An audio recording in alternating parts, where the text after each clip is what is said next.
আমি যে কথা বলবো যে ঐক্যের জন্য আমাদের পীর মাশায়েখ ওলামায়ে কেরাম যেভাবে চেষ্টা করতেছেন, সে চেষ্টায় অতীতে ঐক্য হয় নাই, আগামীতেও হবে না।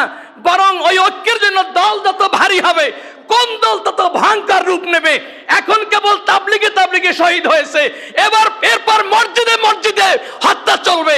কারণ কোন মসজিদ কার চেয়ে বেশি অনুসারী এই ইতিহাস তো জানা আছে।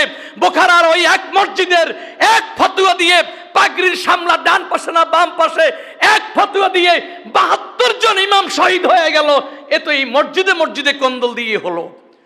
অতএব এই মহা বিপদ থেকে, এই ভয়ঙ্কর অবস্থা থেকে উত্তরণের জন্য ঐক্য হবে, ইত্তেহাদ মাল ইখতিলাফ। যার যে মত, যার যে আদর্শ, যার যা আপনার নীতি সব অটুট থাকবে। নিজস্ব দলের স্বকীয়তা, বৈশিষ্ট্য, আদর্শ রক্ষা করি বিশেষ কোন ইস্যুতে।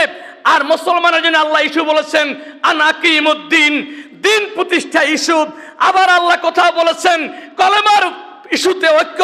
এভাবে মুসলমানের জন্য আর কায়েস সমাজের জন্যই বলেছিলেন যে দেশ রক্ষায় দেশপ্রেমিকরা ঐক্য হও, যে দলের যে মতের যে ধর্মের হও, দেশ রক্ষায় দেশপ্রেমিকরা ঐক্য হও। হুজুর বলেছিলেন নাস্তিকদের প্রতিরোধে আস্তিকরা ঐক্য হও। অতএব তুমি আস্তিক, কোন দলের কোন মতের কোন বর্ণের প্রশ্ন নাই, নাস্তিক প্রতিরোধে আস্তিকেরা ঐক্য হও। কায়েস হুজুর বলেছিলেন এভাবে করে আদর্শ সমাজ প্রতিষ্ঠার জন্য মজলুমেরা ঐক্যবদ্ধ হও। হুজুরের জন্য বলতেন আমাদের আন্দোলন ৩ শ্রেণীর বুদ্ধে, নাস্তিক, জালেম, ভণ্ড। হুজুর বলেছিলেন নাস্তিকদের মোকাবেলায় আস্তিকরা ঐক্যবদ্ধ হও, জালেমদের মোকাবেলায় মজলুমেরা ঐক্যবদ্ধ হও, ভণ্ডদের মোকাবেলায় সরল প্রাণ মানুষগুলো ঐক্যবদ্ধ হও। সুতরাং এই সব কিছুর একটি সাথে একটি কথা, আল ইত্তেহাদ মাল ইখতিলাফ। মতানৈক্য থাকবে, মতানৈক্য সহকারী ঐক্য গড়ে তুলতে হবে।